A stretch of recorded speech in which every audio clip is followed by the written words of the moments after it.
Hello everyone! In today's video, I'm going to show you step by step how to create a three-movable frame animation using Canva.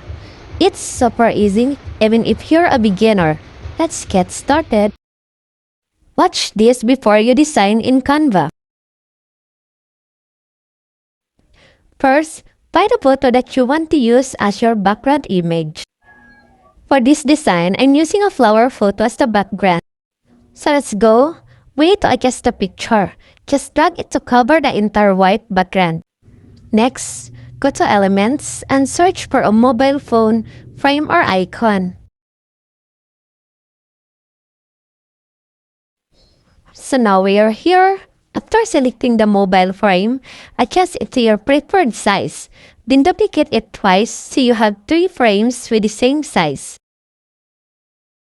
For the next step, select a video with motion, such as this flower gently moving in the wind.